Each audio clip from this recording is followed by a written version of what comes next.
gaa'ela jalqabaa hanga dhumaatti tokkummaa isaa hin diigamin jechuudha. Jaalalli isaa kan hin diigamin, amanamummaa isaa kan hin diigamin, kaayyoof karoorri isaa kan hin diigamin jechuudha. Fiixan ba'aa jechuun fiixan ba'uun humna fannoo argachuudha. Ba'aa fi dhiibbaa gaa'ela keessa jiru hundumaa namni danda'ee nama hamma fannootti adeeme jechuudha. Gaa'ela keessa ba'aan jira, dadhabbiin jira, waan garaagaraa jira. Kana hundumaa baatee namni gaa'ela fiixan baafatu nama hamma dhumaatti deeme jechuun hin danda'ama. Kanaaf sababni isaa fiixan ba'uu jechuun dhuma fannoo irratti xumurameera, raawwatameera kan jedhe gooftaan Yesuus Kiristoos amma xumurameera kan jedhe tafatsame kan jedhe isadha jechuudha.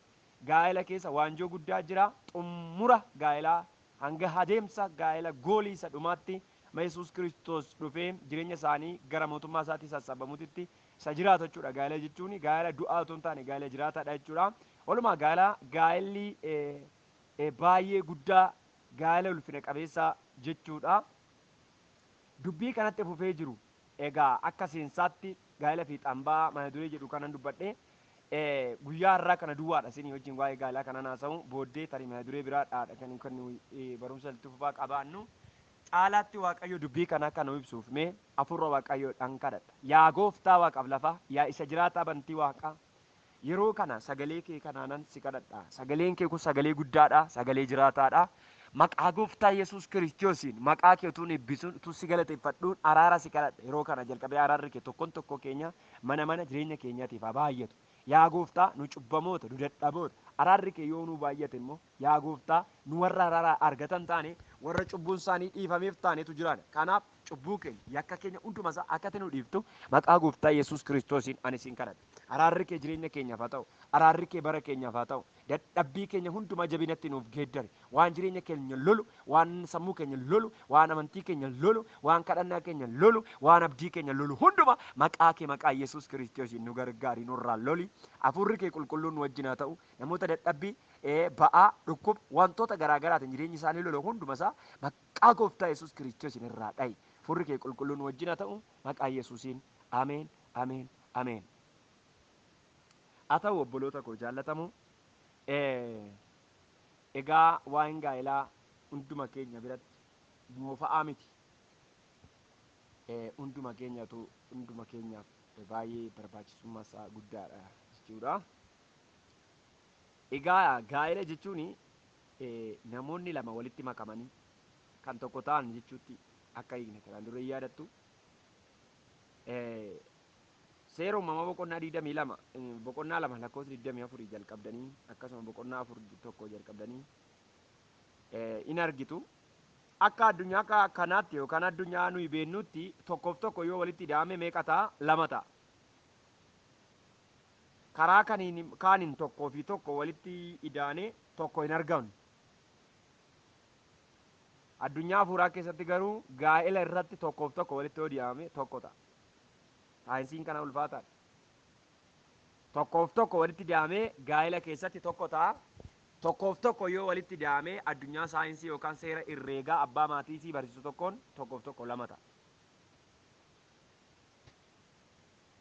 Gaa'ela kan jechisiisu qaama tokkoof tokko walitti dabalameetu tokko ta'e jechaadha. Kun herreegni isaa Waaqayyootti waan ta'eef sammuu nama hafuuraa qabuuf yoo ta'e malee warra kaaniif ulfaataadha. Kanaaf sammuu yookaan dirree Waaqayyoo keessatti akkas jedhameetu waamama gaa'elli. Kanaafuu gaa'ela jechuun iddoo yaadni Waaqayyoo itti misoomudha. Yaadni Waaqayyoo gaa'ela sirrii keessatti wal horee baay'ata. Karaa dhiirri tokkoo fi durbi tokko walitti maxxananii gaa'ela jedhameetu waamama.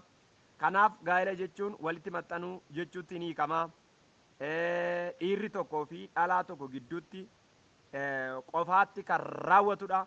Gaa'ela jechuun eebba Waaqayyo jechuudha. Sababni isaa eebba jechuun waan jireenya namaa gammachiisudha.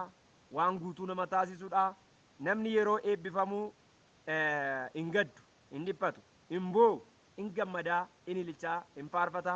Kanaafuu namni yeroo gaa'ela godhatu yoo akka dubbii Waaqayyootti ta'e ni gammada, ni faarfata, ni ililchaa, gammachuutu keessa jira jechuudha gaa'ela keessa. Akkuma kana fakkeenya boqonnaa 5 lakkoofsa 18 gaa'elli madda gammachuu akka inni ta'e hin dubbata jechuudha. Eebba Waaqayyooti gaa'ela. Eebba gaa'ela keessa jiru eessattuu argachuu hin dandeessan. Gammachuun gaa'ela keessa jiru birrii keessa hin jiru, qabeenya keessa hin jiru, hiriyaa warra kaan bira hin jiru. Gaa'ela keessa gammachuu guddaatu jira jechuudha. Waaqayyoof galanni guddaan bara baraan haa ta'u. Kanaaf gaa'ela jechuun jireenya hanga du'aa jechuutti yoo hiikame bareedaa jedheetan ni yaada. Namni gaa'ela dhaabbate tokko hanga foonii fi lubbuun isaa gargar baatutti gaa'ela isaa qabatee turuu qaba. Namni utuu jiruu gaa'ela isaa diiguu hin ejjaa. Namni ejjummoo mootummaa waaqayyootti hin galu waan ta'eef du'aadha jechuudha. Kanaafuu du'aa socho'u ta'eetu jiraata jechuudha namni gaa'ela diigee jiraatu. Kanaaf gaa'ela jechuun hanga du'aatti jechuudha. Asirratti gaaffiin isheen ejjite malee hiikuu hin qabu jechuu kan gaafatamuu ta'a. Yoo ishiin ejjite malee hiikuu hin danda'u kan jedhu jira. Ishiin ejjite yookiis yoo inni ejje wal hiikuu ni danda'u jechaadha. Ejji lamaan isaaniiti malee ishiin duwwaan ishii yoo ejjite jechi jedhu hin jiru. Innis yoo ejje numa hiikamaa jechaadha. Ejjaadha du'aadha gaa'ela gargar kan hiiku jechuudha. Kanaaf waaqayyo hunduma keenya haa gargaaru. Kanaaf gaa'elli kanadha jechuudha. Namoonni gaa'elatti hiikaa garaagaraa akka isaan kennan tanaan dura ilaallee ture. Namoonni kallattiinis ta'e alkallattiinan gaa'elaaf hiikaa garaagaraa kennu ilaalcha garaagaraas hin qabaatu. Hiikaa sirrii kanaanis hiikaa sirrii kan kennanis immoo ni jiru. Kanneen keessaa sababni isaa sammuu fayyeen yookiin dhiiga kiristoosiin kan miicame yoo ta'e ilaalchi isaanii sirreessee kan ilaalu waan sirrii argu. Hiiki gaa'elaa kana namoota baay'ee biratti fedha foonii raawwachuu qofatti kan hiikamudha. Yookaan seksii qunnamtii saalaa duwwaadhaaf gaa'elaa kan dhaaban jiru biyya lafaa kanarra. Bakka kanumaaf karoorri isaanis ajandaa isaanis sammuu isaanii keessa kan jiru dhiironni sammuu isaanii keessa kan jiru ciisicha gaa'elaa yookaan durbummaa irraa fudhachuu or bakka sammuu isaanii keessa wanti gara biraan jiru waa'een jireenyaan jiru waa'een manaan jiru waa'een dhala godhachuu waa'een yookaan siisteemoonni gaa'ela keessa jiran seermooniin gaa'ela keessa jiru tokkoyyuu isatti mul'atu inni karoorri isaa maaludha inni wajjumaan ciisee ka'uudha jechaadha. Jiru namoonni akkasii kaayyeffannaa fuulleffannaa isaanii hiika gaa'elatti itti kennan qunnamtii saalaa duwwaadhaaf fedha foonii isaanii duwwaadhaaf jaalallis keessa hin jiru kana keessa. Maali namni koo fedha foonii isaa ba'u fedhee waan garaagaraa raawwata. Waan garaagaraa raawwata. Amma addunyaa keenyarra yoo ilaaltan namoonni fedha isaanii ba'uudhaaf fedhanii waan garaagaraa godhu. Fedha isaanii ba'uudhaaf jedhanii waan garaagaraa godhu. Warri kaanii mi'a yookaan meeshaa manatti bitatanii hin dhageessu. Yeroo baay'ee addunyaan kun mancaateef fakkeenyaaf dubartoonni dhiiraa wajjin jiraachuu maaltu na rakkise jedhanii fedha isaanii ba'uu fedhanii qaama saala dhiiraa kan fakkaatu artifishaalii gabaadhaa bitatanii mana kan kaa'atanii bifa sanaan wanti inni dubbadhu kun fokkisaa akka inni ta'e beeka. Garuu addunyaa keenyarra jira waan ta'eef salphinaaf yeelloo addunyaa keenyarraa yoon dubbadhe warri kaan irraa of eegu waan ta'eef rakkina hin qabu.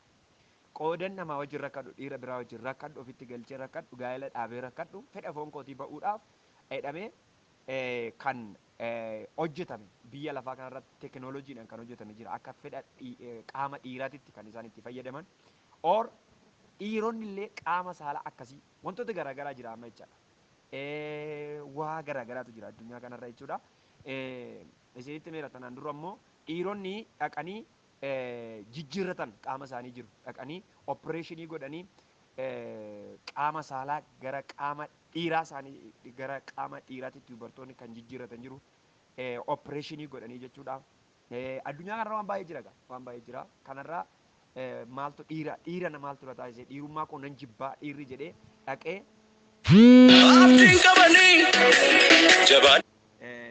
kanaaf warri akkasii hin jiraatu. Warra akkasii hin jiraatu. Namoonni akkasii kuni maal jibban jechuudha. Hiikaa gaa'ela macaafni qulqulluun karaa gaa'ela karaa sirrii lafa sanarra eegsii kaa'anii jechuudha. Isa kanaaf waan baay'ee jira wantooti haasa'amanii dhiifnee dabarra. Kanaaf warri kaan akka kanatti kan yaada fedha foonii duwwaadhaaf kan yaadan jiru fedha foonii immoo kallattii garaagaraa irra guututu. Kanaaf ejjaanuu guutachuu nan danda'a. Maaltu dhiira tokko wajjin rakkisee kan jedhan shamarranis jiru. Maaltu dhiira tokko wajjin rakkisee bakka barbaade dhaqee fedha foonii koo guuttadhee galuu nan danda'a kan jedhanis hin jiraatu. Kanaaf hiikaa sirrii gaa'elaaf kan kennan baay'een isaanii baabilikaalii hin jiran baay'een isaanii. Kanaaf akka namoonni akkasitti yaadan fedha foonii duwwaadhaaf namoonni gaa'ela yaadan gaa'ela du'aadha gaa'elli isaanii lubbuu kan hin qabnedha jechaadha. Gaa'ela du'ee jiraatu kan socho'u mana keessa reenfa ta'e akka nama reeffa dhoksee mana keessa kaa'ate gara itti manatti galuu yaadda'uuti namoonni fedha foonii duwwaadhaaf wal argan jechuudha. Gaa'elli du'aa mana keessaa qaban gaa'ela du'aa warri mana keessaa qaban gara mana isaaniitti galuu ni yaadda'u walii wajjin jiraachuu yaadda'u kana irraan kan ka'e ejjaaf kan saaxilaman hedduudha. Akka yaada namoota tokko tokkootti gaa'elli hundee hawaasa ilmaan namaa yookaan dhugaa goolee qaroominaati jedhaniitu kaa'u namoonni bebbeektonni jechuudha. Yaada boonsaa fi gabbate kana kan lafa kaa'an jiru. Kanaaf gaa'elli gaa'ela guddaadha. Gaa'elli gaa'ela guddaadha.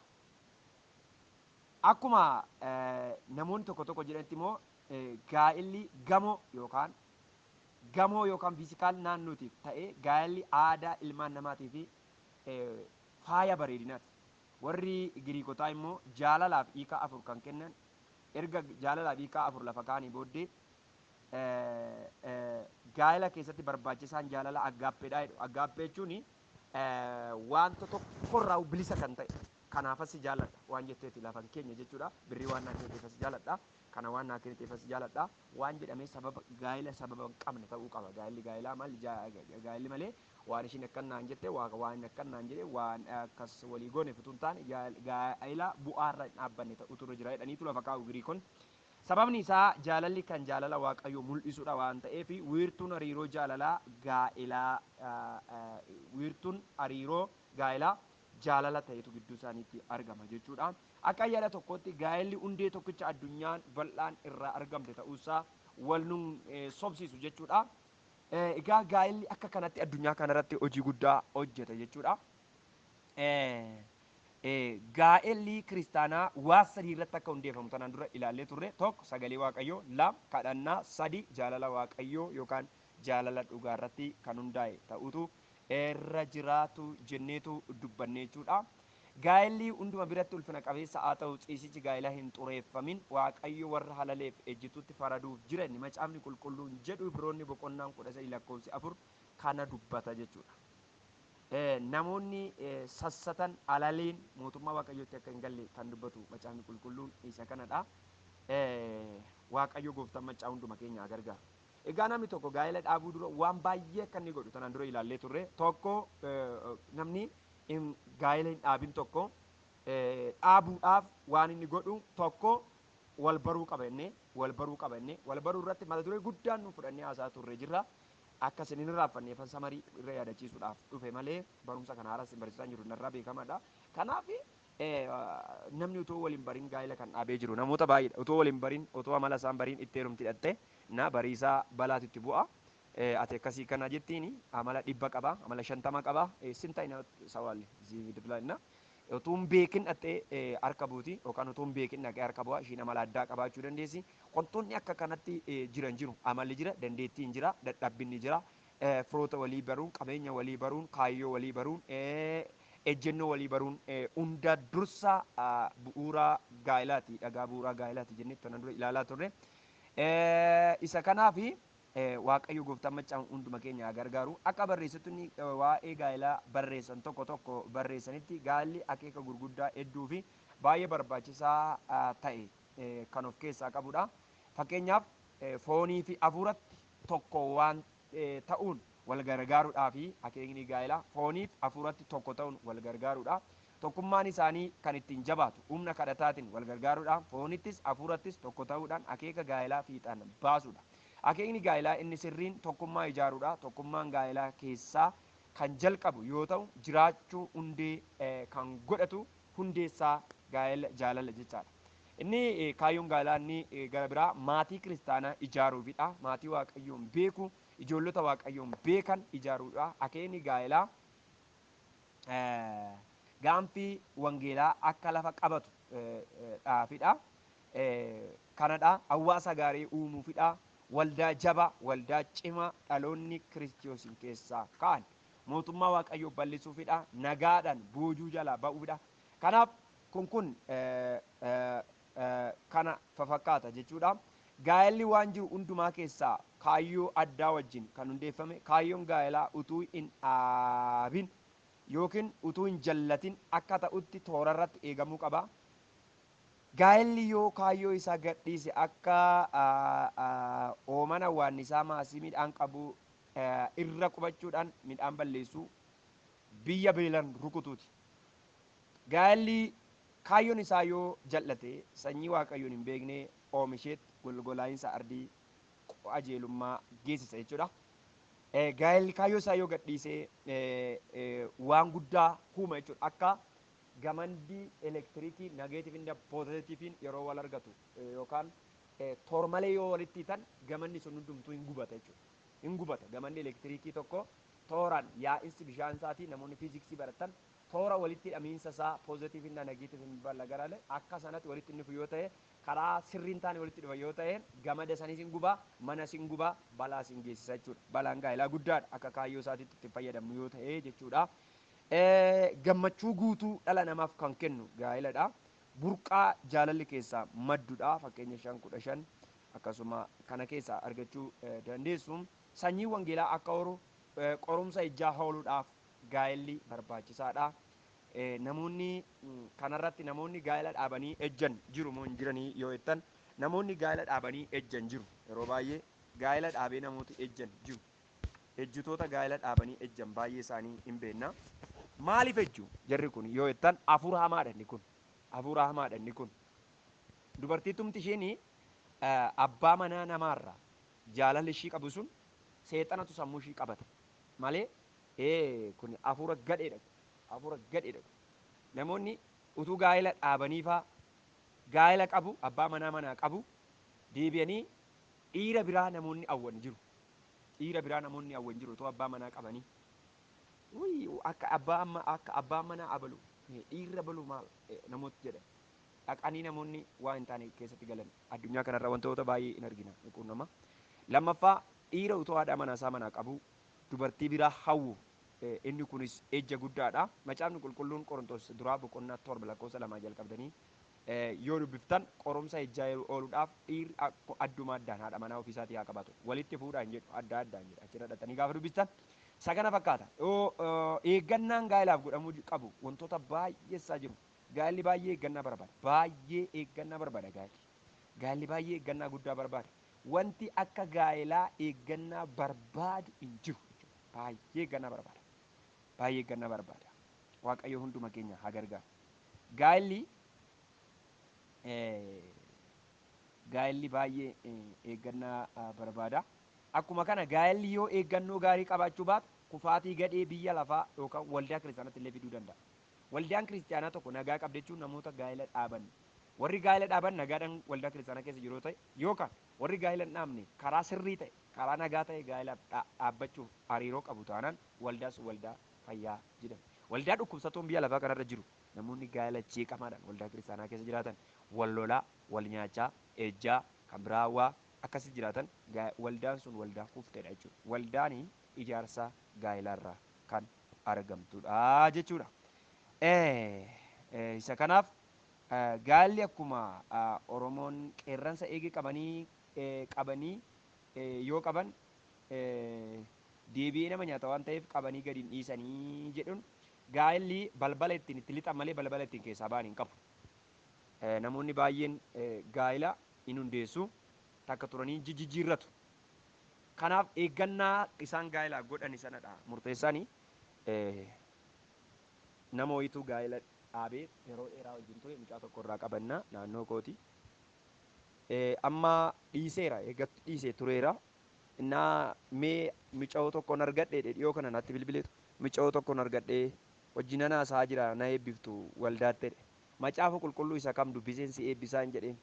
Macaafa qulqulluu isa kam dubbiseen si eebbisaa. Macaafni qulqulluun inni nani lallabu kuni haadha manaa tokko si iyyame biyya lafaa kanarratti araarfadhu shumatti deebi'i malee macaafa qulqulluun ani dubbisee ittiin haadha manaa lammaffaa sitti heerumsiisu hin jiru hin jedheen. Akkas taana fuudha malee nafaaree dhaqi ishiitti araaranii itti deebi'i haadha manaa keetti hin jedheen. Kanaaf namoonni baay'een utuu laallatanii ittiin galin dhaqanii gaafa qorumsa keessatti argan ba'aa sana baachuun barbaadan guluufuu barbaadu guluufa isaanii isa durii barbaadu. Gaa'elli waanjoo qaba eeyyee waanjoo qaba baachuun keenya dirqamaa jechuudha. Gaa'ela keessatti wantoota furamuu qaban furamuu danda'an hin furraa furamuu kan hin dandeenye garuu hin baannaa jechuudha. Isa kanadha. Waaqayyo hunduma keessan haa eebbisu. Isa kanaaf gaa'elli baay'ee eeggannaa kan barbaadudha jechuudha. Gaa'elli namoonni gaa'ela jalqabuu barbaadu tokko sammuun isaa dhiisuu bira ga'uu qaba. Wantoonni dhiifamuu qaban hedduudha. Macaafni qulqulluun uumama boqonnaa 2 namni gaa'elatti galu tokko waan dhiisuu qabu dhiisuutu irra jira. Nuyi amma fakkeenya isinii fudhadha. Gaafa Yesuus Kiristoositti amannu egaa macaafni qulqulluun waan baay'ee akka dhiifnu nutti dubbata. Kana dhiisaa. Already dhiisnee dhufnee jechaan amala gadhee, amala garaagaraa dhiifnee dhufne. Waaqayyoo ati amala koo wajjin na jaallatte, rakkina koo wajjin na jaallatte, cubbuu koo wajjin na jaallatte, amala koo gadhee namni irratti jibbe, waan namni sirratti jibbe wajjin isin jaalanni Waaqayyo. Maaliif ennaan dhiisuu qabda waan namni sirratti jibbe maaliif? Faarfannaan akkasiin jiru malee. Macaafni qulqulluun namoota hundumaa wajjin nagaadhaan jiraadhaa, jaalalaan jiraadhaa. Namni waa si jibbuuf qaba taanaan soo waan sana dhiisuu qabda. Nama wajjin nagaatti jiraattee Waaqa wajjin nagaatti jiraatte.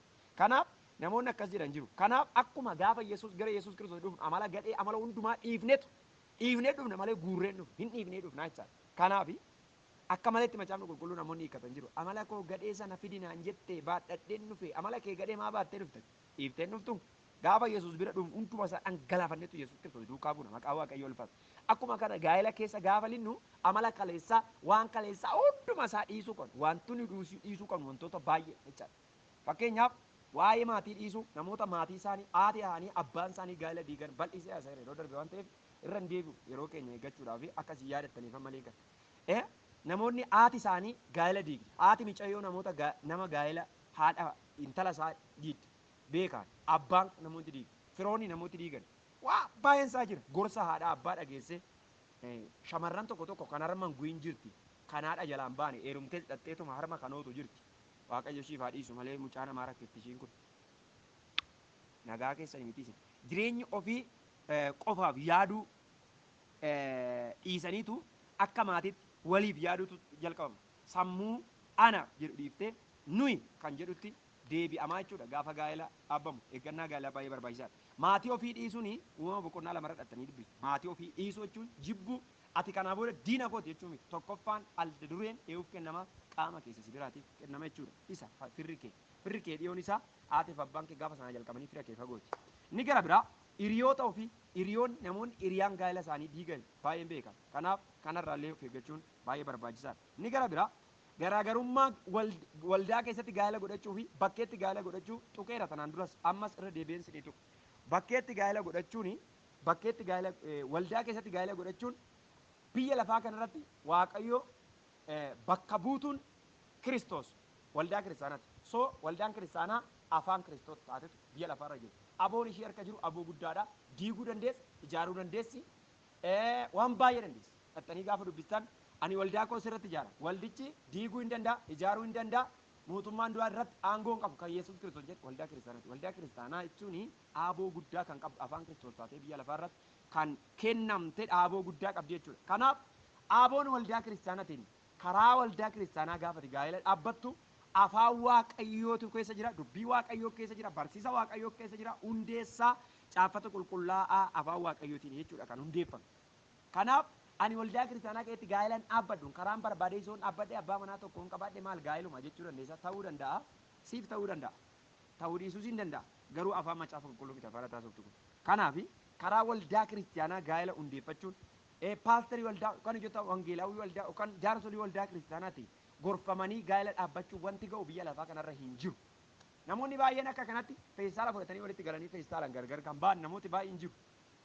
Akkana gaafan jedhe makiinaa 20-30 fuutee beelloo kee kuma meeqannaxxee fuutee inni dirqama miti. Garuu waldaa kiristaanaa keessatti gaa'ela eebbifachuun kanarraa wantoota diggisiif 1000 warqee walitti bituu kanarraa gargari maalidooyeensa inni fedha keedha. Haa ta'u malee waldaa kiristaanaa keessatti akka waldaan kiristaanaa beektutti gaa'ela dhaabbachuun hundee jabaa keessa dhaabbachuudha. Hundee jabaadhaan lafa qabatanii dhaabbachuu jechuudha.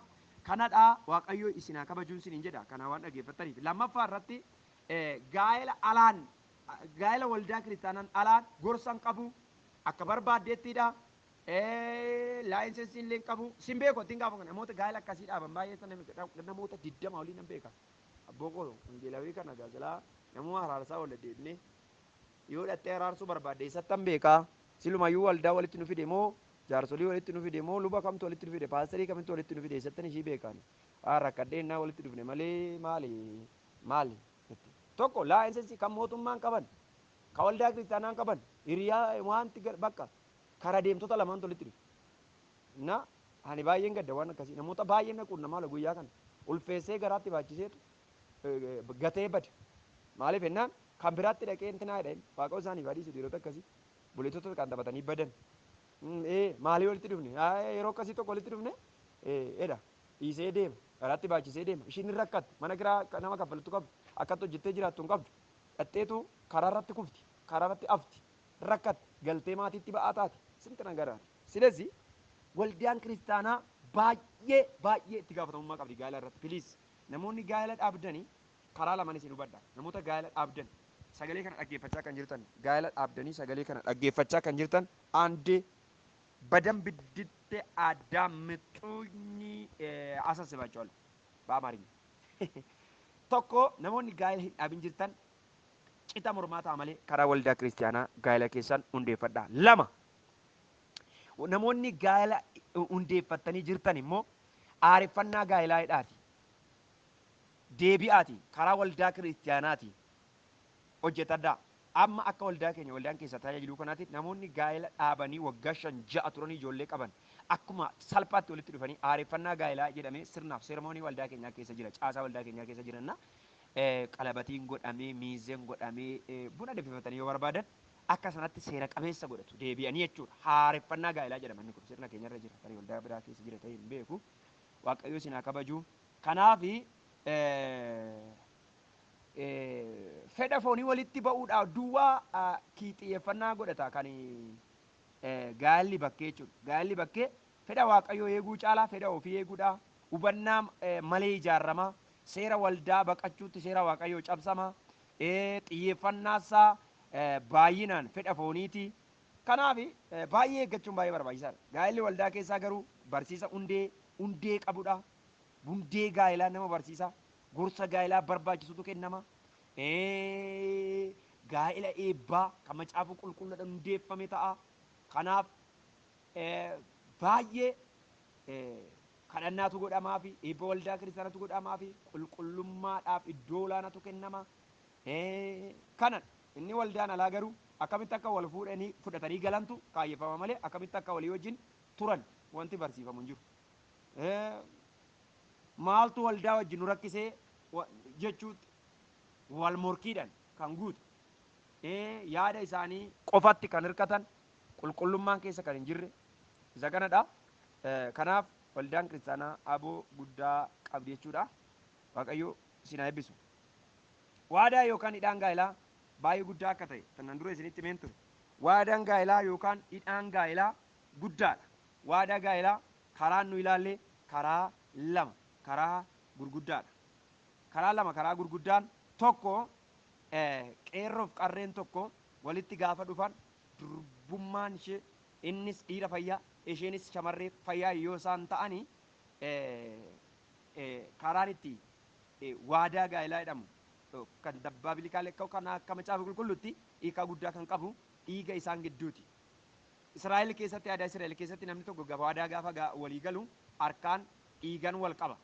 Aadaa Oromoo keessatti immoo namni tokko ta'uu yoo barbaade hoolaa yookaan hoolaa qaleetu hoolaa fayyaa qaleetu harka isaa garaa hoolaa garaacha hoolaa keessan harka wal qabaa jedhama. Aadaadha kun kaalcharii jechuudha malee intinaadha. Kanaaf fayyaadha yoo ta'e isaan gidduutti isheen fayyaadha yoo ta'e dhiigii isaan gidduutti buusuun akka macaafa qulqulluutti akka kakuu moofaatti hidhattanii gaafa laaltan kakuudha. Kakuun dhiigaayyuu achi as kan dhufeetu dhiiga qulqulluu dhiiga mudaa hin qabne jireenyi bara baraa kan argame karaa dhiiga Yesuus Kiristoosidha. Dhiiga Yesuusin dudduuba dhiigota baay'ee jira. Waa'ee dhiigaa utuun isinitti dubbadhee kakuu moofaa keessatti dhiigni gahee maalii qabatu sun jedhee barsiisa tokko kitaaba tokko ta'anii waa'een dhiigaa jechuudha. Waa'een dhiigaa guddaadha. Kanaaf iddoo biraatti dhiigdee dhuftee waan dhiigduu hin qabdu nama kanaaf waan ta'eef obboleettiin keenya ofuma rakkina biraa keessa galtee jechuudha booddee waadaan isaan gidduun jiru shakkaa jiraata bara isaa hundumaa shakkaa jiraata ishiin nama biraaf dhiigdee waan ta'eef na bara isaa guutuu shakkaa jiraata haadha manaa koo jedhee hin amanu waadaa guddaan tokko isa waadaa lammaffaan isa waldaan kiristaanaa arra waaqayyo duratti fuula amantootaa kana duratti ani siif waadaa nan gala isa jedhanidha. Kanatu qeere tanaan dura waan ta'eef waa'ee dhiiga durbummaa ba'uu 22:6 kan kana baay'ee haasaa turre waan ta'eef anirra deebi'ee isinitti himu keessa deebii 22:13 dhattanii gaafa dubbistan waan gaa'ela utubee baatutu achi keessa jira jechuudha. Garaagarummaan kophaa ta'uu fi garaagarummaan gaa'ela dhaabbachuu garaagarummaa guddaan gidduu akka jiru tanaan dura ilaalleerra baay'ee garaagarummaa qaba.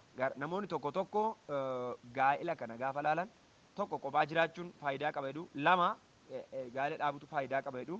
Kanaaf garaagarummaa guddaa qaba jechuudha. Macaafni qulqulluun tokko ta'urra lama ta'uu wayya jedha waan ta'eef kanas bal'isee isinitti dubbadheera waan ta'eef irra hin deebi'u. Dhiibbawwan irra gaa'ela irra jiran addunyaa kanarra dhiibbaa gurguddaatu gaa'ela irra jira. Gaa'ela irra jira. Gaa'ela qulqullaa kan balleesse teekinooloojiidha. Wantoota sila isiniin jedhe gaa'ela qulqullaan hin jiru waan ta'eef abbaa barbaadde baxabattee jiraachuu dandeessa. Otoo gaa'ela hin godhatin immoo abbaa barbaadde wajjin jiraattee yoo sitti tolee ciisicha gaa'elaa egaa ciisicha gaa'elaa wajjin goote dhattee laaltee dhandhamtee akka fakkeenyaaf iddoo tokko tokko waaqammaftee laalta dhattee waaqammaftee laalteetu yoo sitti tole bitta gabaa tokko tokko yeroo dhattu wantoota garaagaraa kana.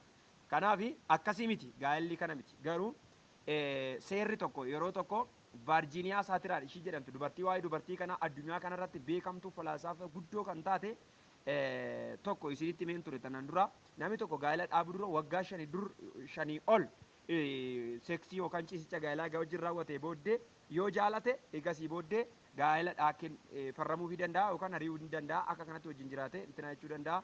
Achi gidduutti dhala godhachuun sirrii miti yoo godhatte immoo nama biraaf yookaan mootummaadhaaf kennanii guddisuun danda'a malee isaan gidduutti dhalli godhachuu hin qabu. Akka feete gaa'ela kontoraataa turtii waggaa 5 ijoollee horuun dhorkaa kan ta'e wal gadhiisuun eeyyamamaa akka ta'e beekamaadha. Kanaaf dhiibbawwan irra gaa'ela irra jiran kanadha jechuudha.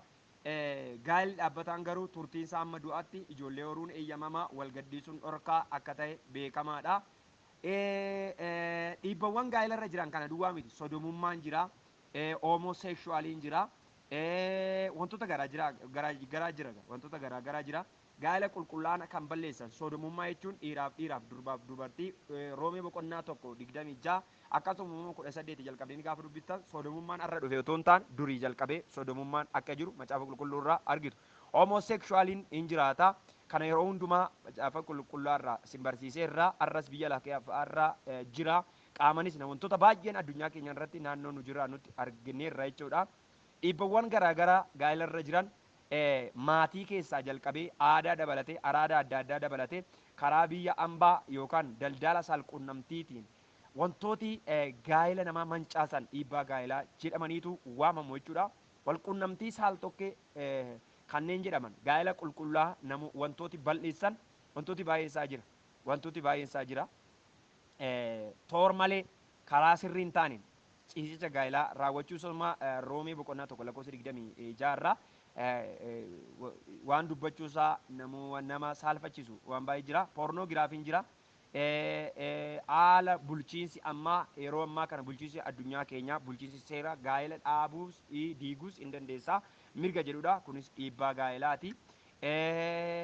Haadha manaa tokko ol fuudhuun illee dhiibbaa gaa'elarra ga'udha. Dhiirramma haadha manaa tokko fuudhuun gadhummaadha kuni ashanjaa fuudhuun qaba namoonni jedhan jiru. Kanaaf gosoonni gaa'elaa gaa'elli kontiraataa gaa'elli faayidaa jira kana dubbadheera. Gaa'ela fedhii foonii gaa'ela amma du'aatti dhaabbatu jenneetu ilaalaa turre gaggabaabsanii isinitti himaa. Waa'ee galgala gaa'elaa yookaan ciisicha gaa'elaa waan baay'ee ilaalleerra. Waa'ee varjiniitii waa'ee durbummaa guyyaa durbummaa itti kennan eessatti akka kennan wantoota kana bal'inaan dubbadhe waan ta'eef irra hin deebi'u jechuudha. Obboleettonni guyyaa itti ciisicha gaa'elaa dhiira yookaan abbaa manaa isaanii wajjin jiraatanii jalqabanii fayyaadha jireenyi isaanii yoo ta'e dhiirris akkasuma yoo ta'e gaa'elli sun gaa'ela dhandhamatamee hafuudha jenne.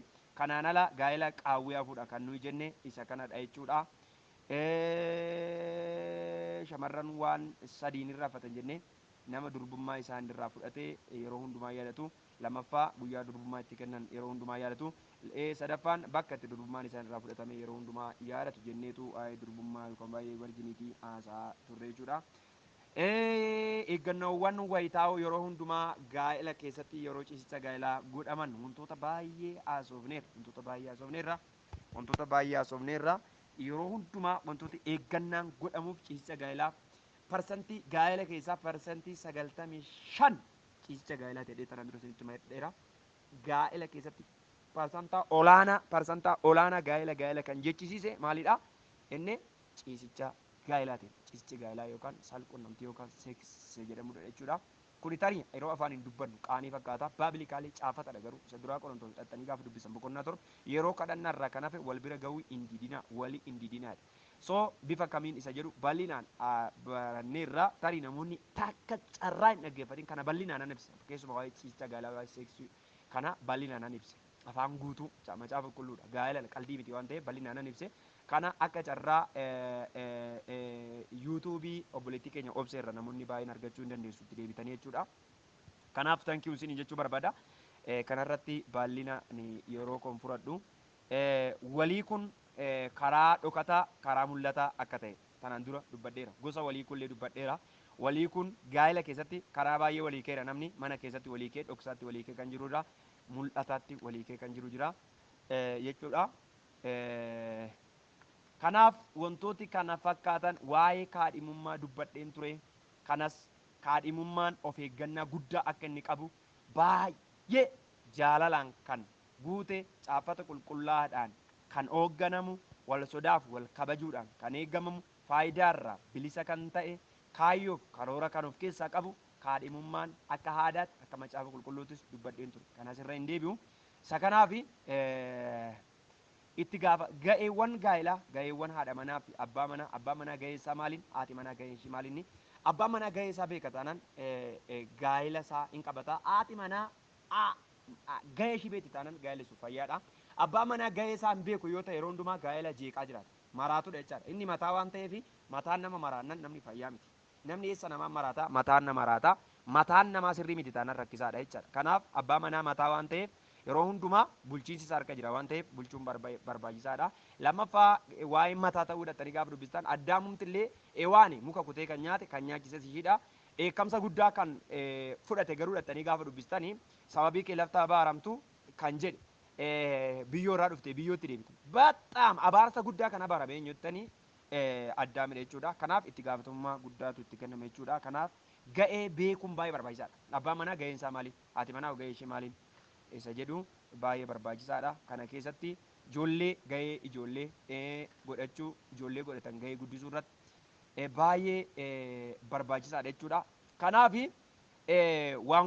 wangoolee gaa'elatti duutan kan jennu miidiyaa garaagaraa kan akka feesbuuk appilikeeshinoota garaagaraa amma toora intarneetirra abbaa manaaf gaa'ela haadha manaa hiikaa kan jiru kana illee araada garaagaraa jenne tapha qarshiidhaan taphatamu yookaan qumaara jennee fiilmiiwwan garaagaraa jenneetu kuni farra gaa'elaati. Gaa'ela diiguu hin danda'u jenne jechuudha. Isa kanaaf kanarratti wantoota tuttuqe kana baay'ee fiigeetan tuttuqaa ture. Barumsa kana marsaa 19tti qoonneetu kan nu ilaalle gara reekoordii 40 daqiiqaa amma kanaatitti gaggabaabsanii isinitti ta'e barumsi kun barumsa bal'aadha baay'ee yaadannoo kootti akka kanadha. Waaqayyo isin haa eebbisu. Tarii ariifadheen tuttuqee bal'inaan garuu isin barsiisee waan ta'eefan tuttuqee darbe.